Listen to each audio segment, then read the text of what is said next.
Hi, thank you for listening in today. My name is Encore, and I'm a PM on the Outlook team. And today, I'm going to be walking you through all the new features and what's coming soon in Outlook on the web. The web, along with mobile, remain our most cutting-edge and up-to-date versions of Outlook. We also use web as our experimentation platform, so that's where you'll see us build and test new features first. Outlook on the web is also of increasing interest and investment for the Outlook team as we see more and more of our users finding themselves as comfortable using our web apps as compared to our desktop apps. Our mission here at Outlook has always been to help our users to connect, organize, and get things done. But this has been getting harder and harder. We on the team recognize this challenge and are continuing to adapt the app to meet your new needs. We're also driving forward in making Outlook your personal organizer and the home for all of your communication, tasks, collaboration, and events. And to do so, we've been focused in the following three areas where I'm going to be showing you demos today. We're making Outlook work better together with the rest of the apps in the Microsoft 365 ecosystem so that it's really easy to get things done from right within Outlook and just as easy to jump into the full app experience when it makes the most sense to do so. We also have a lot of new innovation in the areas of search and assistance to help you find exactly what you're looking for and enhance your ability to get things done faster. And lastly, we've got a handful of new features that make it easier to strike a better balance between your work and your personal life. I'm also going to be doing something a little bit different this year, and we're going to be giving you an insider look on how the Outlook team actually builds and introduces new features. So we're going to be talking to you about all the ways you can reach us with your feedback and also how the team thinks about new ideas. I'm going to be showing you how we run experiments to make sure that these new ideas actually end up improving the product. And then I'm going to be showing you how even once features are released, we can continue to analyze them and improve on them. All right, so without further ado, let's jump into those demos. So, like I said, the first major area of focus this year is making Outlook work better with the rest of the Microsoft 365 ecosystem. And one example of that is the integrations that we've done with Teams.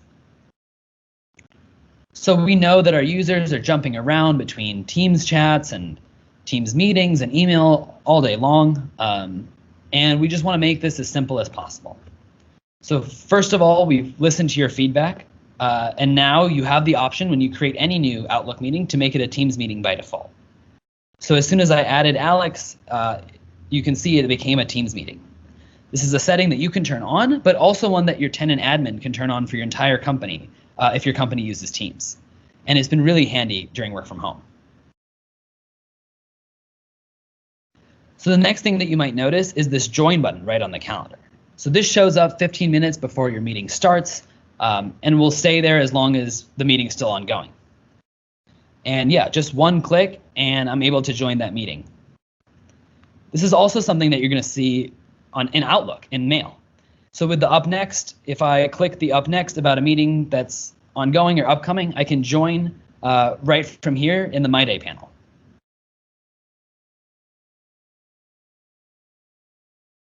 So next thing I'm going to show you is what happens when you get a missed message email in Outlook. Instead of just letting you know that you missed a Teams message, you can actually reply from in here if it's something short. So Achim asked me for something, and yeah, I just am able to reply right from here.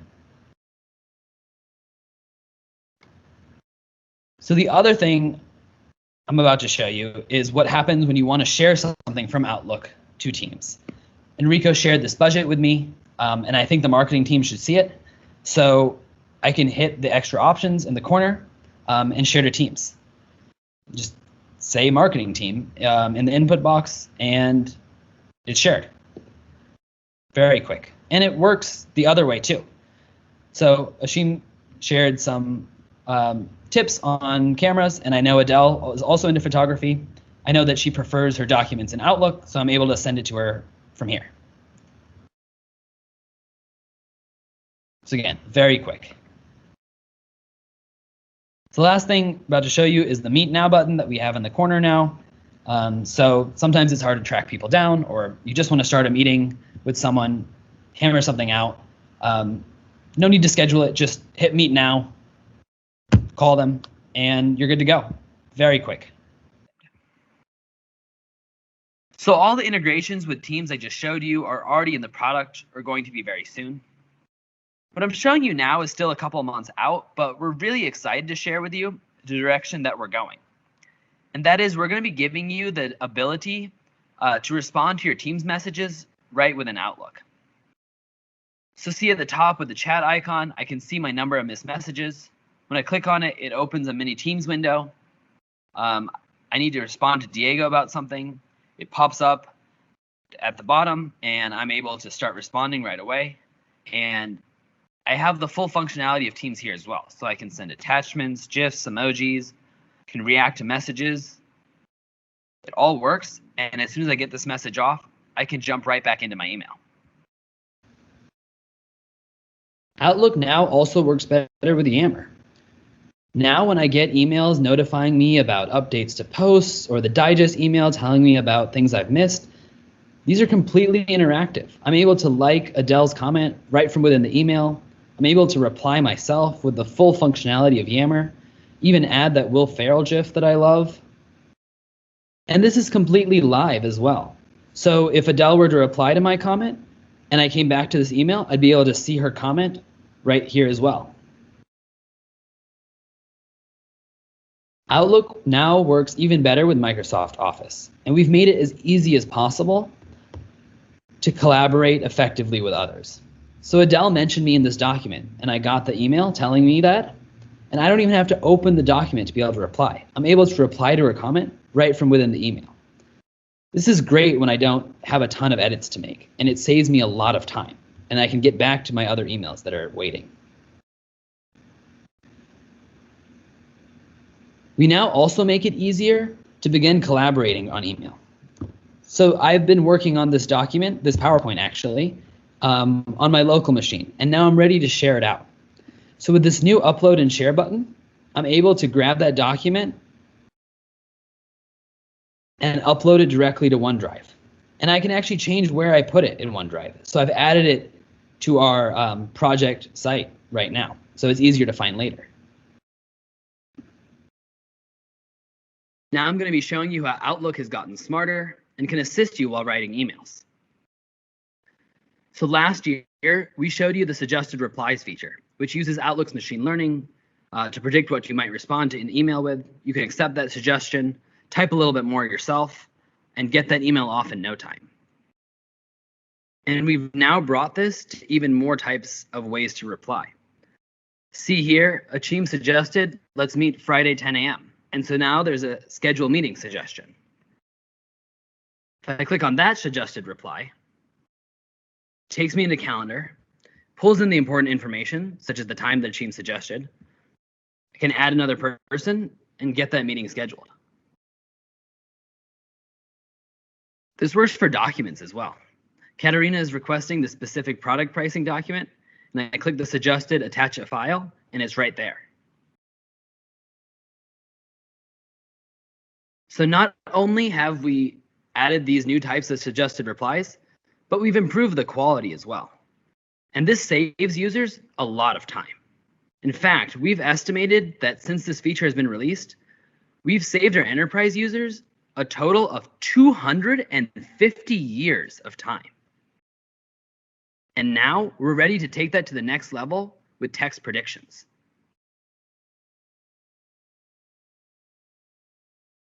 So text predictions help me type even faster when I'm composing an email. Once I start typing, if Outlook recognizes a commonly used phrase, it can suggest to complete it for me. If I like it, I just hit tab and accept it and keep on going. If it doesn't seem quite right, I just keep on typing what I was going to say anyway, and it'll go away. This used to be just for English, but we've now brought it to Spanish, French, and Portuguese for our users in the Americas, and French, German, and Italian for our users in Europe. And we're getting quite good at these predictions as well. Every single month, we're predicting over 1 billion characters of text Or to put that in perspective, that's the entire Harry Potter series every couple of hours. So now I'm going to show you how to use the Microsoft Editor within Outlook. So this is a pretty important email for me to send, and I want to get it right. So the Microsoft Editor, we can, of course, help me with spelling, capitalize the M in Missouri, but it also helps me write better. See here, it's suggesting how I can write more clearly. Click on that, and I can accept that suggestion. And over here, it's showing me how I can write more concisely to get my point across. And the Microsoft Editor is yet another example of how Outlook works better with the rest of the Microsoft 365 ecosystem. So if I were to add, a word to my dictionary in the Outlook editor, it would go everywhere the Microsoft Editor is. So I can install the editor as a browser extension or use it on Word on the web, and we're going to be bringing it to more apps soon.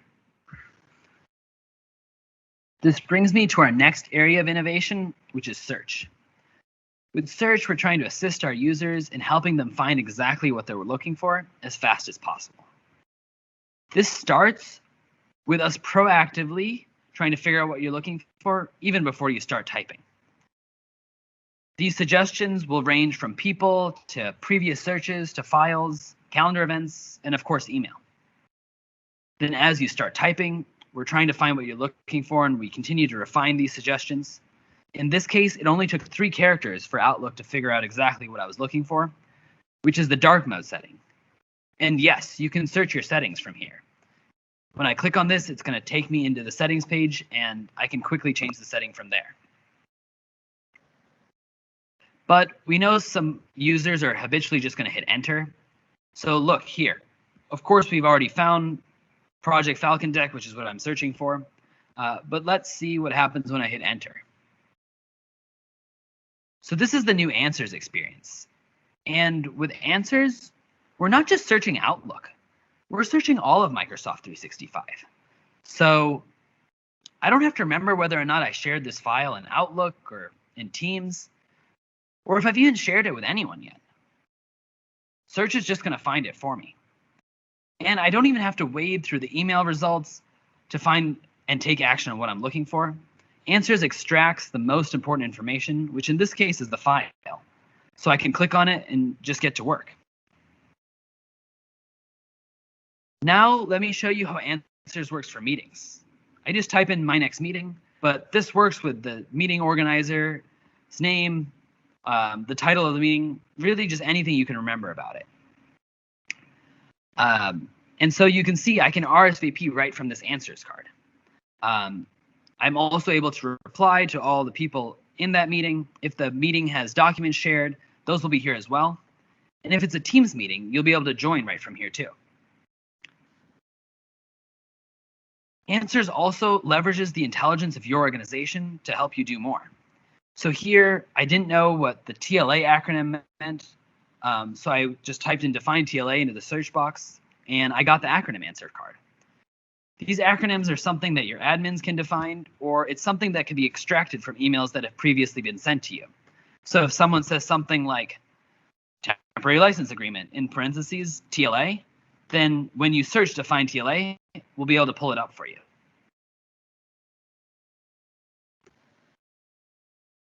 And lastly, I'm going to show you how Answers works for your bookmarks.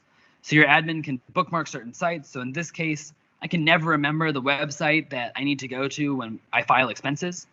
So I can just type in expenses into the search bar, and it just comes up. Typing in the exact right words to find the email that you're looking for can be tricky sometimes. Say, for example, I'm looking for an email from Adele last week. I might need to remember what words I typed in to have it come up in search before. Maybe I'm an advanced drop-down user and remember exactly who the email was to and put those names in that to field. Maybe I remember that it had an attachment or not. Or maybe I know the syntax where I type in the search bar :from or :to. Humans don't and shouldn't need to think like that. And with natural language search, they don't have to anymore. Now, I can just type in from Adele last week if I mean from Adele last week, and Outlook will find it for me. Here it is right on top. So this is a completely new capability that we're rolling out. And so we're still giving you the option to try your original query. And if you end up selecting that, it'll help train Outlook Search to be better in the future. So keeping on this theme of helping our users find what they're looking for faster, we're introducing filters in search. So say, for example, you search something like Alex and you get a lot of results. You don't find what you're quite looking for right away. We now have these filters. What we learned is that the 3 most important attributes are whether or not an email has attachments, whether or not you've read it, and when you received it. And so those are the 3 filters that we've given you to help you narrow down your search. In this case, I know that the email that I'm looking for from Alex, I got it from him yesterday. So I can select that in the time dropdown. And there it is, right on top. Now let me show you a few features that the Outlook team has built so that you can strike a better balance between your work and your personal life. Starting off, I'm going to be talking about Send Later, which enables you to choose when you'd like your email to be delivered. This is one of our most requested features, and we're excited to share that it's been live for a few months now. So let's take, for example, this situation where Alex is in a different time zone than me. Don't want to bother him while he's hiking today. So I can select the Send Later option from the dropdown next to Send. And after I do so, I'm able to quickly schedule what date and what time I'd like this email to be delivered. This brings me to my final demo, where I'm going to be showing you how you can manage your work and your personal life all together with the Outlook calendar. So you can now add your personal calendars to Outlook using this Add Calendar button. I already did so before this demo, but it only takes a few seconds. I connected my personal Outlook.com account, but it also works with Hotmail accounts and Google Calendar accounts.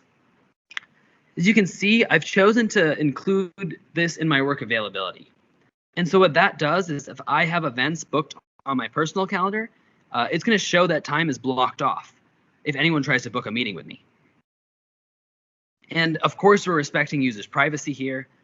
Even if you have it set so that your work events show details to your coworkers, everything on your personal calendar is just for you. So let's see how this works. So I'm going to go create an event right now. When I open up the calendar, I'm able to select my personal calendar account in the dropdown, and I've saved this event, and now it shows up right alongside my work events. Now I'm going to set up a meeting with Alex, and when I go to do so, the time before is marked as busy. Same works the other way around. If Alex were to try to book time with me and I had something on my personal calendar, it would show up as busy. This also, of course, stays in sync with all of your other devices. So if you were to update your personal calendar from your phone, everything would be up to date here as well. The other really handy thing is that the search in Outlook Calendar also searches your personal events as well.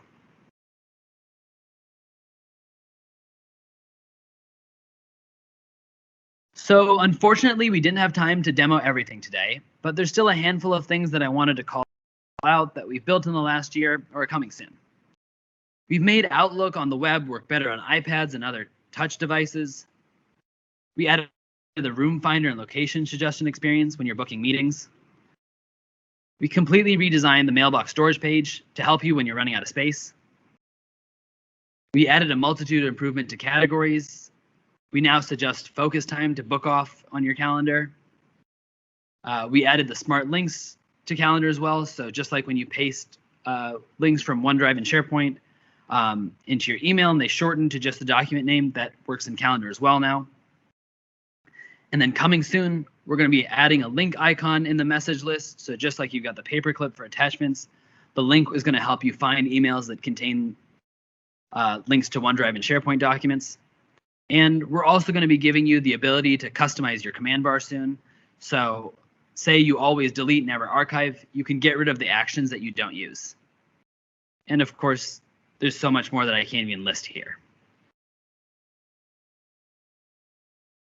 Now, I'm going to give you a little bit of a peek behind the curtain and show you how we go about making changes in the Outlook product. This isn't something that we take lightly. We know that our users depend on Outlook for their work and for their day-to-day life. So we only want to make changes if we're really making the product better.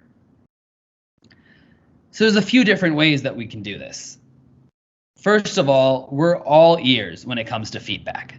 And I'm going to show you the number of different ways you can get in contact with us and make sure that your ideas actually get built into the product. Secondly, we're always running experiments to make sure that changes that we make don't accidentally slow down some part of the app or break something else, and also that they're meeting a level of quality that we hope. We want to measure success of our users, and if a certain feature isn't hitting the bar, we're going to keep improving it and get it to a really good level before we release it to everyone. And lastly, we're always diving into the data to make sure that our features and products are working as expected. There's a ton of insights we can gather, and from those, we're able to make improvements and build things that users love even more. And I'm going to walk you through an example of that as well. We really do listen to your feedback. So please keep submitting ideas on the user voice forums, because we've had plenty of features just in this last year that came as a direct result of features that users requested. Some examples of these are the Send Later tool, the Mailbox Cleanup tool to help you when you're running out of space, the ability to set Teams meetings by default every time you create a meeting. That's been very helpful during work from home, and many, many more. We also read your survey responses. On things like the annual survey, if you're to give us a bad rating, like 3 or below, you're prompted asking you to tell us how we can improve. And we pore over these responses to make sure that we're always doing the things that users are requesting most. We also have these feature-specific surveys. So as you can see in this email from Adele, there's the smart reply suggestions, and we're asking if these suggestions are helpful. If you answer no, that feedback goes directly to the engineering team that built that feature. And you're also able to give more detail about why this particular thing didn't work for you. And we're looking at this feedback on a day-to-day basis and making improvements to the product as fast as we can. Throughout the year, we're constantly interviewing people. This can be for something as small as what word to use on a button, to something as large as the entire experience of using files in Outlook. And we're working with a fantastic research team to help us set these studies up in a way that helps us really understand our customers.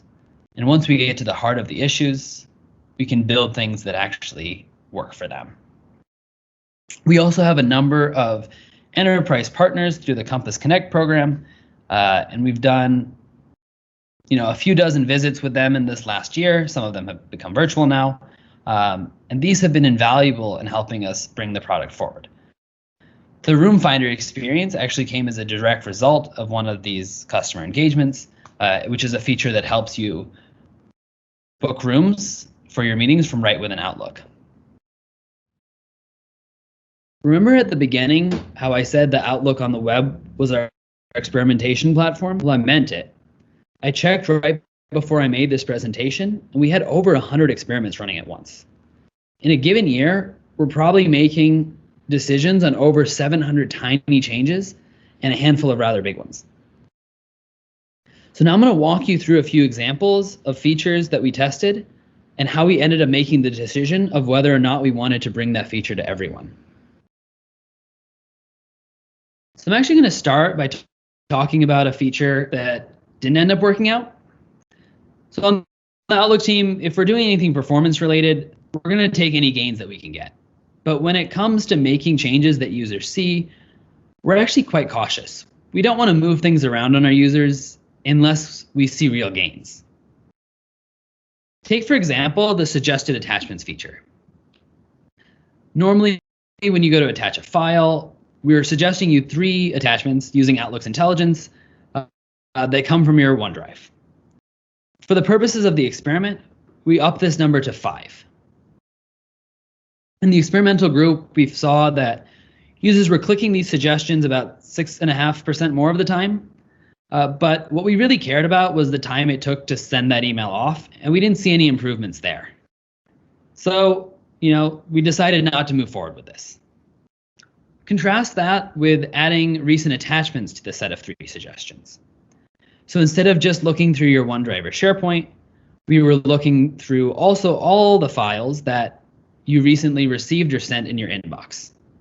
Adding this to the set of 3 created a 33% improvement in the time it took users to find files to attach, and a 4% improvement in the time it took for them to send that email off.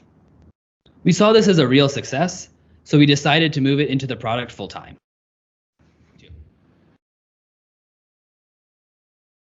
When we add new features, we want to be confident that they're actually making the product better. Take, for example, the ability to create a task from highlighting text in email. When we did this experiment, we found that we almost doubled the number of users that were using To Do as a part of Outlook, and they were using it 50% more. This helped us know that this was a valuable addition to the product, and so we shipped it to everyone. Even once features have passed that initial assessment of being good enough to ship to everyone, the work doesn't stop there. We're always looking through the data to figure out where users are running into trouble, understand what that particular issue is, and then figure out how we can actually make the changes necessary to help these users be successful. And we're in a constant cycle of doing this throughout the entire app.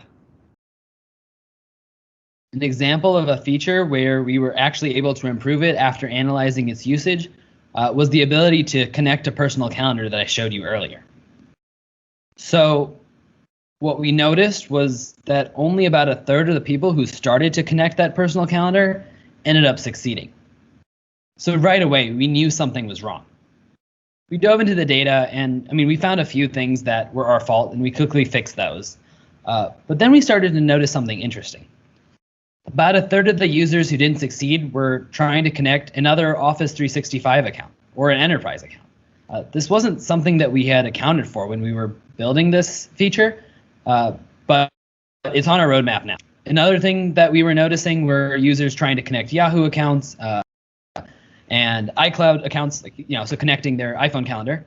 And that's also something that we've added to the roadmap. So yeah, this is just one example of how when we're looking at the data, we're actually able to make decisions that affect the future of the product. Thank you for listening in. That's all I have for you. I hope you're as excited as I am about all the new features that we have coming out. And I also hope you learned something about how the Outlook team tries to understand its users and help as many of them as possible with what we build. We also have a lot of other good talks that have been recorded for you. Here are the ones that are related to this one. And if you have any questions or comments, suggestions, please comment them on this video, and we'll do our best to get back to you.